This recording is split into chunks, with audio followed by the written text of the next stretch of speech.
Bonjour, bienvenue à votre émission habituelle Les Échos de la thérapie. Aujourd'hui, nous aborderons un aspect important de la thérapie, à savoir les conditions de succès d'une thérapie spirituelle. Alors, nous allons donc aborder cela comme d'habitude avec notre invité habituel que vous connaissez, Monsieur Maurice Awinde. Bonjour. Bonjour, Monsieur Mario. Comment vous allez bien? Je vais très bien. Alors, heureux de vous avoir toujours avec nous pour échanger toujours sur les questions de la thérapie, Alors, à cet effet, pour aujourd'hui, les conditions de succès d'une thérapie spirituelle. Eh oui, merci à nos amis téléspectateurs et téléspectatrices, nos amis de la chaîne Aksharam International TV. Et nous sommes heureux aussi d'être avec vous et d'honorer notre rendez-vous parce que nous avons dit que la thérapie, ça passe. Les échos de la thérapie, ça passe tous les mardis à 21h et tous les vendredis à 21h, heure locale, heure de Cotonou. Donc ça fait 20h GMT, Exactement. mardi et vendredi. Exactement. Ce que nous vous recommandons, c'est de vous abonner à la chaîne et à activer la cloche de notification pour que chaque fois que nous mettons une vidéo en ligne, vous puissiez être avertis, surtout si vous êtes intéressé par la rubrique Les échos de la thérapie. Aujourd'hui, nous allons nous entretenir sur les conditions de succès de la thérapie. Nous avons initié, Mario et moi, une telle capsule parce que de l'expérience, nous avons constaté que certaines personnes réussissent à la thérapie pendant que d'autres n'y arrivent pas. Or, lorsque nous questionnons les maîtres qui travaillent avec nous, lorsque nous questionnons la vie dit je suis la possibilité infinie et illimitée. Il nous arrive à nous, en tant que, je vais dire, pratiquant, en tant que membre du cercle de la thérapie, de douter sur certains résultats à avoir. C'est-à-dire qu'on vous présente des cas et vous dites que, attention, ça là c'est trop gros, nous on ne va pas faire chose là. Et généralement, on se dit, bon, est-ce qu'on ne va pas demander d'abord à la vie, au pouvoir de la vie, si de tels cas peut être pris en charge. Mais généralement, les maîtres nous refoulent et nous disent, mais cette question n'a pas lieu d'être. Parce que vous-même vous dites que la vie est la possibilité infinie et illimitée. Et vous venez demander si on peut. Non, le problème ce n'est pas si on peut. Le problème c'est est-ce que vous êtes en mesure de prendre ce qui est disponible. Et lorsque on dit vous, c'est d'abord nous en tant que membres du cercle, mais c'est aussi et surtout celui qu'on reçoit, c'est aussi et surtout le patient. Parce que c'est lui qui nous accompagne. Et c'est en fonction de sa capacité à pouvoir se remettre en ligne, à pouvoir se remettre dans la logique de l'épanouissement et du bien-être que lui, il peut avoir les résultats qu'il faut. Donc, s'il y a des gens qui réussissent, cela veut dire que c'est possible. Mais s'il y a d'autres qui ne réussissent pas, cela veut dire tout simplement qu'il y a quelque chose que les autres font que ceux qui ne réussissent pas ne font pas justement. C'est comme ça qu'il faut comprendre. Donc, on a décidé alors d'échanger avec vous sur les conditions, sur les clés de succès des pratiques spirituelles en général et de la thérapie de façon spécifique pour que vous puissiez savoir à quoi s'en tenir dès lors que vous sollicitez de tels services, dès lors que vous décidez de travailler sur vous, dès lors que vous décidez donc de prendre le chemin de l'éveil. Alors, dites-moi rapidement, ça suppose que, est-ce à dire que lorsque le cercle de thérapie fait son travail, ça ne suffit pas pour un bon résultat? Non, justement, nous avons toujours dit que ce que nous offrons, c'est un accompagnement. Quand on dit un accompagnement, le coach qui vous accompagne ne fait pas le travail à votre place.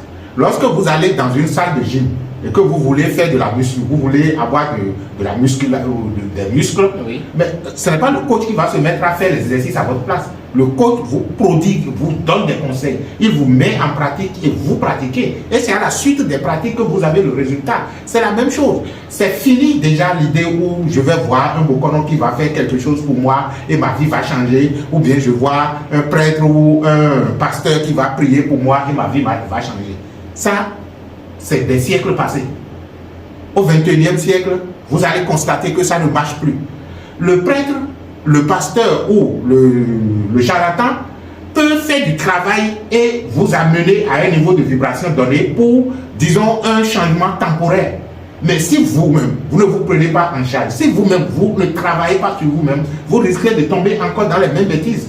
Et même, il y a plus de 2000 ans, Oui. quand le maître de Jésus travaillait avec des gens, il disait « va et ne pêche plus ». Quand il disait « va et ne pêche plus », il voulait tout simplement dire « ok, d'accord, je t'ai aidé à te réajuster, à te mettre en ligne sur la bonne fréquence du bien-être. Mais si entre-temps tu retombais encore, les mêmes problèmes vont commencer. » Alors là, il y a donc un processus de travail qui se fait au niveau du cercle de la thérapie et un processus de travail qui se fait alors au niveau de l'individu. Oui, justement, quand vous nous demandez de vous accompagner, la première des choses que nous vous demandons, c'est d'abord votre disponibilité à vous prendre en charge. En charge. Votre disponibilité à vous prendre en charge, parce que si vous ne vous prenez pas en charge, si vous ne décidez pas de vous éveiller au-delà de ce qui se passe, vous ne pourrez avoir aucun résultat. C'est un accompagnement et c'est un travail sur soi pour un éveil de soi. Voilà. Alors sinon les gens peuvent s'attendre à ce que, bon, s'ils viennent avec leurs préoccupations, bon, voilà, vous allez tout faire. Oh non, ça c'est pour avoir les résultats. Non, pas du tout, pas du tout. Vous pouvez avoir les effets instantanés du travail que nous allons faire, mais si ce n'est pas entretenu par des pratiques régulières Que la personne doit faire. ou justement, c'est pourquoi à la suite d'un travail que nous faisons, il y a toujours des pratiques qu'on vous recommande, il y a des prières, il y a des méditations qu'on vous recommande de faire pour pouvoir donc vous mettre à jour. Super, super. Alors, pour permettre donc à la personne qui sollicite le service de thérapie, quelles sont donc les dispositions à son niveau, par exemple, pour vraiment le succès? Les dispositions qui entrent bien sûr dans les conditions vraiment du succès. Bon, il n'y a pas de disposition particulière. Hein. La seule chose, c'est d'abord que lorsque dans votre existence, vous estimez qu'il y a quelque chose qui ne marche pas parce que vous n'avez pas sollicité un service d'accompagnement spirituel pour rien du tout. C'est parce que vous avez constaté qu'il y a quelque chose qui ne fonctionne pas comme vous auriez souhaité que ça fonctionne. Ça peut être un problème de santé, ça peut être un problème de blocage matériel, ça peut être un problème d'épanouissement et de non-épanouissement dans la vie du couple, ça peut être ci, ça peut être ça. La première des choses qu'il faut d'abord faire, c'est d'apprendre à se remettre en cause.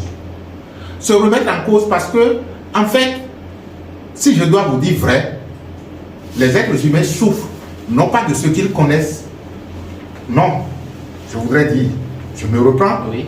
Les êtres humains souffrent, non pas de leur ignorance, mais pas du fait de ce qu'ils connaissent.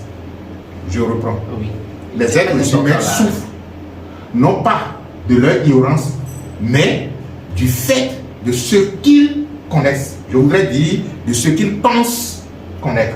Ok. Parce que justement, votre existence fonctionne à la base de ce que vous pensez que la vie est.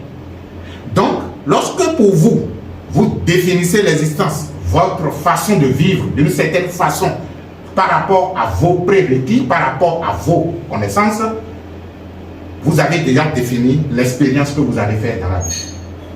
C'est pourquoi votre existence est fondamentalement liée à la croyance que vous avez de vous-même et de la croyance que vous avez au sujet de l'existence et de la vie. Ceci dit, ce que vous pensez connaître, c'est ça qui détermine votre vie.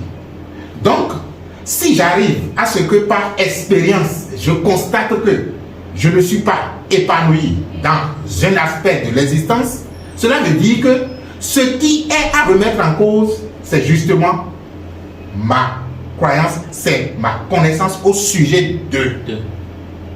Je ne sais pas si c'est suffisamment clair. Donc, ce que je crois de la chose. Ce que je crois de la chose, ce que je pense connaître de la chose. C'est pourquoi la meilleure façon d'aller à l'épanouissement lorsque vous n'êtes pas épanoui dans un domaine donné, c'est d'abord de remettre votre connaissance au sujet de la question, du sujet en question. Okay.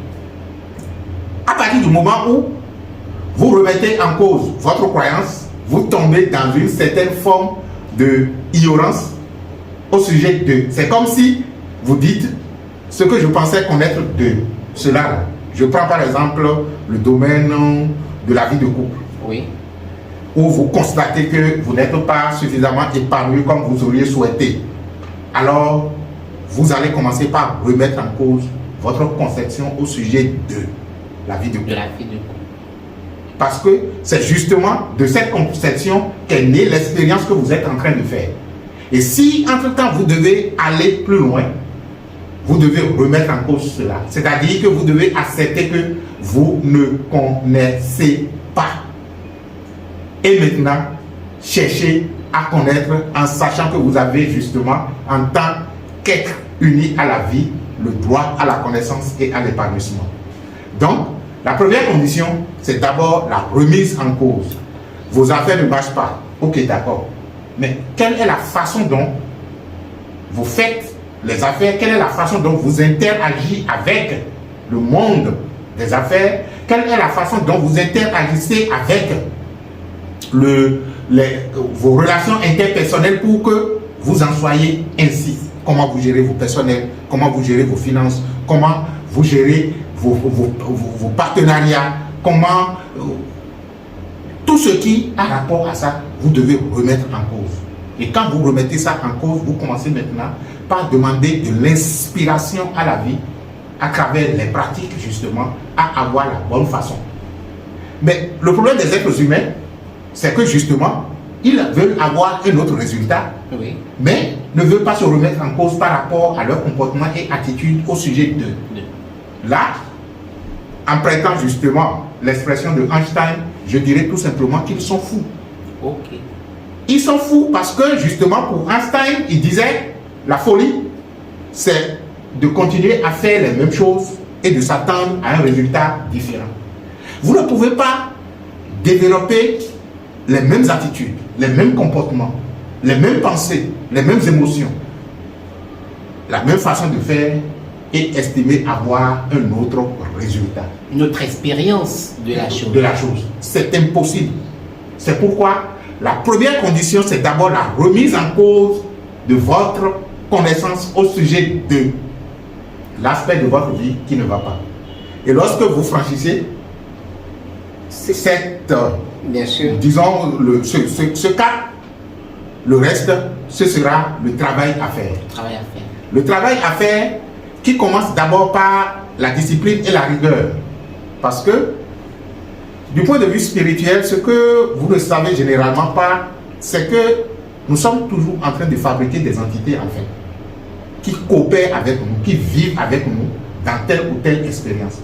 Et lorsque vous avez suffisamment l'habitude de vivre d'une certaine façon, vous avez déjà mis en place une horde d'entités qui en fait coopèrent avec vous pour que les choses soient ainsi. Et dès lors que vous décidez que les choses changent, la première bataille, c'est justement avec ces entités-là. C'est ce qu'on appelle naturellement en spiritualité la guerre sainte, qui n'est pas une guerre extérieure. Il faut qu'on fasse une émission là-dessus. La guerre sainte, qui n'est pas une guerre extérieure, mais une guerre intérieure. Cette guerre, on l'appelle sainte parce que c'est justement l'amour qui finit par gagner. C'est-à-dire que la sainteté de cette guerre, de ce combat-là, se retrouve dans le fait que la victoire se repose fondamentalement sur l'unité, sur l'amour. Je pense qu'une émission sera réservée à la guerre sainte pour permettre à nos amis de mieux comprendre de quoi il s'agit. Donc, il faut de la discipline, il faut de la rigueur dans le travail. C'est pourquoi généralement ceux qui viennent avec nous, pour pouvoir donc créer d'autres types d'entités, je voudrais dire, c'est de travailler sur de longues journées, de longues périodes. Parce que tout est cycle dans la nature. Vous choisissez ou sur la recommandation de la vie ou des maîtres, nous proposons aux gens donc des cycles de travaux spirituels qui leur permettent non pas de combattre en tant que tel, mais d'installer de nouvelles énergies. Et dès lors que vous installez de nouvelles énergies et que vous ne vous préoccupez plus de l'ancienne, les anciennes énergies commencent progressivement par se désintégrer et meurent. Et vous êtes surpris de constater que vous êtes neuf, que vous êtes une nouvelle personne. Donc, je résume rapidement. Vous avez demandé que pour l'efficacité, déjà installer une nouvelle vision. Voilà. Par rapport à sa relation avec la chose. Voilà. je suppose à l'événement. Si j'ai des difficultés dans le cours, quelle est un peu ma façon, mes attentes par rapport à la vie de cours, ma façon mes attentes par rapport à l'autre, ce que je pense que la vie de couple doit être, de ne pas être, tout ça là. Je remets tout ça en cause. Tout à fait. Je pense que les habitudes que la personne a eues par rapport à ses attentes, à ses comportements, par rapport à sa croyance de la vie de couple, a généré beaucoup d'entités. Hein. Tout à fait, justement. Et ce sont ces entités qui doivent se désintégrer dès lors qu'il décide de faire un travail régulier sur lui-même. Parce que lorsque vous ne les nourrissez plus, naturellement, c'est ce qui est intéressant. Parce que c'est nous, hein, c'est notre énergie qui nourrit les choses. Alors c'est très intéressant. C'est notre énergie qui nourrit les choses, de telle sorte que lorsque vous ne nourrissez plus telle ou telle énergie et entité, elle commence donc par se désintégrer et naturellement retourne. Alors est-ce que c'est à cause, disons, du fait qu'il faut un travail régulier pour faire passer les anciennes énergies, lorsqu'on n'est pas dans un travail régulier ou que les gens pensent que bon, c'est trop long, qu'ils voient que le résultat ne suit pas conséquemment? Oui, justement. Et là, vous me permettez de bondir sur un autre aspect dans les conditions de succès. C'est justement le travail. On a dit, il faut travailler, il faut de la rigueur, mais il faut également de la patience. De la patience. Il faut de la patience parce que pour des cas que nous recevons, il y a certaines personnes qui pensent que, bon, aussitôt commencer parce que on veut un résultat immédiat, il faut que nous puissions avoir ce résultat-là. Ça ne se passe pas comme ça. La vie est un cycle et pour passer d'un cycle à un autre, il y a la phase de transition. Lorsque le jour veut donner naissance à la nuit, il y a ce qu'on appelle, disons, une période qui n'est ni jour ni la nuit. Ça fait la période de transition. Lorsque la nuit veut donner naissance au jour, il y a une période qui n'est ni nuit ni jour, c'est une période de transition. Et ceux qui sont attentifs vont constater que pour passer même d'une saison à une autre, il y a toujours la transition. Le cycle naturel de la vie demande que vous puissiez avoir de la patience et laisser les nouvelles énergies s'installer. Il faut avoir de la patience parce que quand vous commencez, cela ne veut pas dire que c'est tout de suite que ça va. Vous ne pouvez pas semer aujourd'hui et dire que bon, c'est déjà bon, je vais, disons, prendre le fruit et manger. Vous risquez de manger la graine que vous venez de semer. Il faut le temps qu'il faut. Et quand nous parlons du temps, ce n'est pas une période à déterminer pour dire bon, et il faut 2 mois, il faut 3 mois, il faut tant, il faut si. Non. Le temps est également une question de perception et de fréquence. Parce que tel temps pour tel autre et telle autre période pour telle autre personne, même s'ils avaient au départ le même problème, les problèmes ne vont pas se régler au même moment. Ça dépend de l'intensité avec laquelle chaque personne travaille. Et quand nous parlons de l'intensité, ce n'est même pas une question de durée, c'est une question de connexion. Quelqu'un peut faire quelques minutes et se connecter, aller en profondeur de lui-même et se connecter à la vie pendant que quelqu'un a besoin de plusieurs minutes pour d'abord finir d'évacuer ses pensées et ses émotions pour finalement se dire bon, maintenant là, je suis là. Donc c'est une question d'intensité et non une question de durée. De telle sorte que le temps, c'est le maintenant. Mais dans le maintenant, il faut avoir la patience d'accueillir le maintenant qui est l'accomplissement de toutes choses au fur et à mesure de l'existence afin que cela se révèle finalement à vous, si vous êtes discipliné. Donc il faut de la patience. Certaines personnes commencent et quand on leur donne par exemple des travaux à faire sur des cycles de 7, de 9 ou de 21, il arrive que les maîtres demandent que en fonction de la résistance à dessoucher, les énergies en place, que les gens peuvent travailler même jusqu'à 41 jours sur certaines pratiques. Et quand ils font cet effort-là, ils disent, bon, maintenant là j'ai fini et je n'ai pas eu les résultats. Mais vous avez fini. Mais laissez le temps au temps de vous amener le résultat. Vous voyez? Et il arrive des moments où les gens vous disent, bon, je n'y arrive pas. Je n'y arrive pas parce que justement, vous n'êtes pas suffisamment fort. Je me rappelle qu'il y a disons, quelqu'un à qui on a donné un cycle de pardon, hein, parce que quand on a checké sa vie, on a constaté qu'il y a beaucoup d'énergie, disons, refoulée, beaucoup de choses qui sont revenues encore, et même à travers plusieurs incarnations, que l'événement s'est répété encore et encore. Nous, on ne le connaissait pas. Après, quand il a analysé sa vie, il a dit, mais vous êtes venu me dire exactement comme si vous étiez là pendant que j'ai commencé ma vie de couple. Ça, c'était une relation de vie de couple. Okay. Et que la façon dont nous avons décrit la chose, que ça s'est tellement révélé vrai qu'il se demande si quelqu'un n'est pas venu nous dire ci ou ça.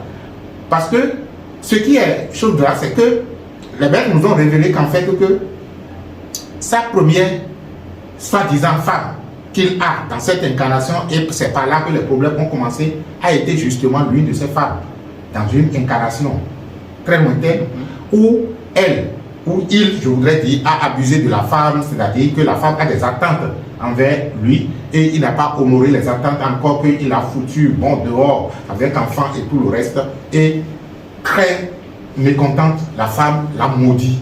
Elle lui a dit que si elle l'a mis dehors de cette façon et que avec enfant, qu'elle n'aura plus jamais de femme sous son toit.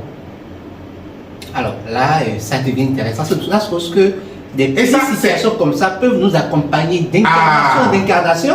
Ça dépend de la fréquence avec laquelle l'autre vous a maudit et ça dépend de votre capacité à faire obstacle à cela. Okay. Donc tout ça est une question de... Ce n'est pas parce qu'on a dit ça à I, ça a marché, qu'on va dire ça à Y que ça va marcher.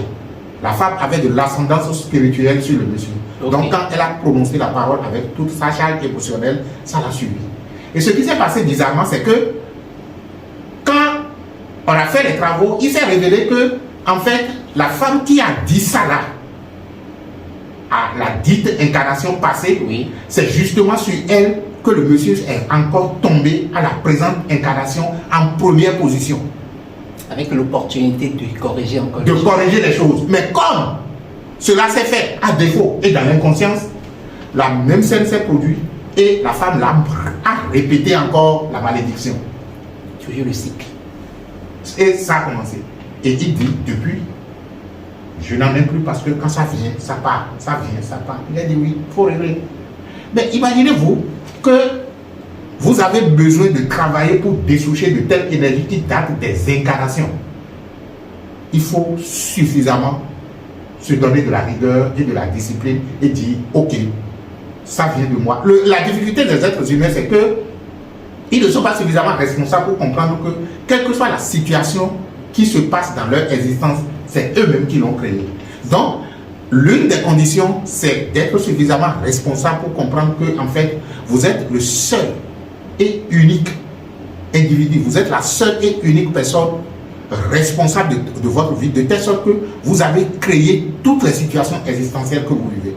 Vous allez me dire, oui, et ceux qui viennent intervenir négativement dans ma vie, c'est vous qui leur avez donné l'autorisation, justement. Et puisque vous leur avez donné l'autorisation, donc vous êtes responsable du fait que l'autorisation est accordée à telle ou telle personne de venir faire ci ou ça. Donc, votre niveau de responsabilité doit être suffisamment élevé pour comprendre que c'est vous qui avez créé la situation, que c'est votre conscience qui a créé la situation et que par delà de ça, vous êtes toujours expansive. En tant que conscience, je voulais dire, vous êtes la conscience expansive qui, en se confrontant à la soi-disant situation ou événement que vous avez créé, doit se dilater et aller plus loin dans sa version meilleure.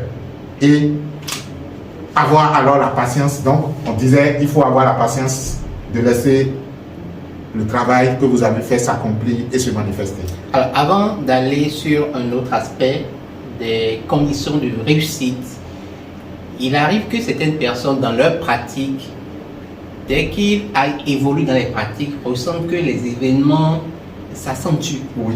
Les difficultés comme s'accentuent.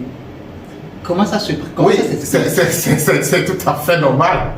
C'est tout à fait normal. Ça fait partie du processus naturel parce que lorsque vous voulez guérir une plaie, vous avez besoin de nettoyer. Et tout le monde sait que quand on veut nettoyer la plaie, ça fait du mal justement. Il y a ce qu'on pourrait appeler le chamboulement des énergies lorsque vous... Parce que vous étiez en paix, dans une certaine paix, Oui. qui à un moment donné ne vous arrange plus. Mais vous voulez remettre en cause cette paix-là. Et vous estimez que ceux avec qui vous êtes vont vous laisser faire. Non, ils vont vous dire d'abord, bon, ce n'est pas ça. On est ensemble et c'est ce que nous sommes, ce à quoi nous sommes habitués. Donc, il y a d'abord ce chamboulement. Il y a des entités qui vont vous inciter à faire ci ou à faire ça pour finalement s'apaiser si, entre-temps, ils constatent que vous êtes suffisamment discipliné et que vous voulez aller de l'avant. L'autre chose sur laquelle il me vient d'intervenir, c'est en fait que il faut comprendre, lorsque vous entamez un processus spirituel comme la thérapie, il faut être suffisamment instruit aussi. C'est pourquoi nous demandons aux gens, est-ce que vous avez déjà une certaine connaissance de la spiritualité? Sinon, on vous conseillerait, en même temps que vous êtes en train de faire la pratique, de commencer par vous instruire. Si vous estimez que notre école est bonne pour vous accueillir, tant mieux. Mais si vous pouvez en avoir ailleurs, tant mieux. L'essentiel, c'est que vous puissiez vous doter du minimum de connaissances pour pouvoir aller de l'avant. Et l'une des connaissances, par exemple, c'est de comprendre la suprématie du monde intérieur sur le monde extérieur. Si vous ne comprenez pas ça, vous serez en train de faire les travaux, vous serez en train d'avoir des résultats intérieurs, mais comme l'extérieur n'a pas encore changé de la façon dont vous auriez souhaité qu'il ou elle soit, l'existence ou l'extérieur soit, vous allez penser que les choses ne marchent pas. Et ça fait partie des cas que nous rencontrons le plus souvent, que des gens, quand ils commencent les travaux, ils commencent d'abord par avoir des expériences intérieures, soit au cours des méditations ou au cours des pratiques, ou disons leurs rêves commencent par changer et tout. Et quand les choses ne changent pas à l'extérieur, ils disent, ah attention, bon, je fais les pratiques, mais je ne vois pas de changement à l'extérieur. Maintenant, il n'est plus question d'accorder de l'importance à ce qui se passe à l'extérieur, parce que vous avez commencé un nouvel ordre des choses. Vous avez commencé par mettre en place de nouvelles énergies qui ont commencé par se faire ressentir dans votre monde intérieur. Donc vous devez être suffisamment lucide pour comprendre qu'en fait que comme ça a commencé par changer de l'intérieur, ça finira par bouleverser l'ordre à l'extérieur. Mais des gens, ils travaillent, ils ont des résultats à l'intérieur, mais ils disent que bon, la réalité est toujours en face. Mais vous avez tout faux. Entre ce que vous avez reçu à l'intérieur et ce qui se passe à l'extérieur, où se trouve la réalité, c'est à vous maintenant de déterminer cette réalité. C'est à vous de comprendre que, ah, attention, je ressens la paix en moi, je ressens de la quiétude, je ressens de la sérénité. Non, je fais des rêves où, bon, j'apparais dans des conditions très lumineuses, où j'ai des facilités et tout. Ok, d'accord, je continue. Je continue. Jusqu'à ce que comme votre intérieur, voilà, devient votre extérieur. Parce que justement, l'intérieur était votre extérieur de la façon dont vous viviez votre condition extérieure. Voilà. Intéressant. Alors, dans cette régularité à faire les pratiques, quand les résultats physiques commencent par se matérialiser, Oui. On a tendance à remarquer tout de suite que les personnes commencent par arranger les pratiques spirituelles. Oui, justement, ça c'est l'autre erreur. Ben, on commence par arranger les pratiques spirituelles, on manque de régularité. Bon, est-ce que c'est les comportements Lorsque vous commencez par avoir les résultats, aussi bien à l'intérieur qu'à l'extérieur, il faut l'entretenir. L'entretenir, c'est justement continuer les pratiques. C'est vrai qu'on ne vous demandera plus de travailler de façon soutenue comme de par le passé, et même si on ne vous le demande pas, vous prenez déjà de nouvelles habitudes qui vous incitent maintenant à travailler. Je dis souvent, lorsque les gens de même acabit se retrouvent, naturellement, c'est leur conditions d'existence qui déterminent ce qu'ils sont. Lorsque vous êtes, par exemple, un fumeur, je suis un fumeur, quel que soit l'endroit auquel on va se retrouver, c'est d'abord de voir si on peut prendre... On peut prendre quelque chose ensemble. Exactement. Si vous êtes sous là, bon, on cherche rapidement un bistrot, quelque part où on peut se faire chose là. Si les toxicomanes se retrouvent, ils se droguent. Bien sûr. De la même façon, lorsque des initiés se retrouvent, ils font des pratiques spirituelles. Et il vous serait très difficile lorsque vous êtes en amitié avec des gens de votre cercle spirituel, de vous retrouver sans parler spiritualité, sans parler méditation, sans parler métaphysique et tout. Donc, il faut entretenir la pratique, il faut continuer. Et cela doit vous amener, lorsque vous commencez par avoir un début de résultat, à modifier totalement votre perception de la vie et à vous inscrire totalement dans un chemin d'accomplissement du soi, par un éveil intérieur. Parce que justement, les problèmes que nous avons dans l'existence ont pour objectif de nous conduire à un éveil plus élevé. Donc, si vous y arrivez à travers quel problème que ce soit, il vaut mieux continuer sur ce chemin-là et aller d'éveil en éveil pour ne pas se laisser surprendre de façon désagréable par d'autres événements qui naturellement se présenteront si entre-temps vous ne faites pas de votre mieux. Alors voilà, nous sommes presque à la fin, ou nous sommes à la fin de ce capsule. Qu'est-ce que vous pouvez nous dire? Je vous remercie tous d'être toujours avec nous, et comme je vous le recommandais au début, abonnez-vous à la chaîne, ça vous permettra de suivre régulièrement les émissions que nous allons mettre à votre disposition. Ce qui est sûr, nous sommes dans un processus infini d'éveil et d'épanouissement, et quelles que soient les situations que vous avez aujourd'hui, des années après, vous allez regarder en arrière, vous allez dire waouh, que pourtant c'était un problème pour moi. Donc, si vous vous rappeliez que de par le passé, vous aviez eu des situations soit disant difficiles que vous aviez réglées, il n'est pas, disons, il n'est pas question de douter sur votre capacité à aller de l'avant, parce que, entre-temps, vous avez pensé que c'était un problème. Mais aujourd'hui, quand vous faites du recul en arrière, vous constatez que ce n'était pas aussi un problème que ça.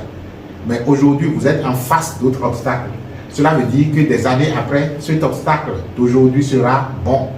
Et pourtant, ce n'était pas aussi un grand problème que ça. Et lorsque je dis des années après, ce n'est pas dans la succession des années, c'est dans l'élévation de votre conscience. Parce que, en fait, quand le temps passe et que votre conscience se confronte encore aux choses, elle commence par s'habituer à l'événement. Elle commence par ne plus avoir peur de l'événement. Et lorsque la peur est vidée des lieux, votre esprit fait le choix d'aller de l'avant. C'est pourquoi les problèmes finissent toujours par se régler. Les problèmes finissent toujours par se régler. Si ce n'est pas dans cette incarnation, ce sera dans une autre incarnation. Et ce n'est que vous qui avez déterminé que ce soit dans l'autre incarnation. Qu'est-ce que l'incarnation si ce n'est déjà en train de se passer lorsque nous estimons que à chaque incarnation, on demande à s'éveiller davantage. Si l'éveil que vous voulez atteindre dans une autre incarnation, vous l'avez réalisé maintenant, cela veut dire que les problèmes que vous pensez régler à une autre incarnation, vous les avez déjà réglés maintenant et vous vivrez dans la béatitude de votre conscience. Je vous invite donc à, disons, vous unir à vous-même et à résolument décider d'arpenter ce chemin d'expansion de conscience à travers des pratiques spirituelles et à travers l'identification de vous à ce que vous avez toujours été, à ce que nous avons été toujours, la vie, l'unité de la vie une et universelle. Certains pourront dire la source de la vie, certains pourront dire Dieu, certains pourront dire je suis le Christ, je suis le Bouddha, je suis le Vodun. J'ai l'habitude de dire, si vous êtes africain, suivant votre croyance, vous êtes le premier Vodun de l'univers. C'est vous qui êtes le Vodun, qui, par la suite, a décidé, vous avez décidé de créer d'autres divinités, aussi bien à l'intérieur qu'à l'extérieur. Je vous dis namasté parce que je vous aime. Alors, merci pour votre présence, pour votre suivi, que ce soit pour, disons, vos services de thérapie que vous sollicitez, que ce soit pour vos pratiques spirituelles. Tenez compte de ces conseils pour vraiment réussir vos exercices spirituels, pour vraiment réussir le suivi pour vos thérapies. Et je vous dis merci. N'oubliez pas, abonnez-vous, partagez la vidéo si vous avez aimé, afin que d'autres aussi puissent s'éveiller comme vous. Vous allez retrouver dans la description les contacts nécessaires pour joindre le service de la thérapie. Et je vous dis que les bénédictions soient.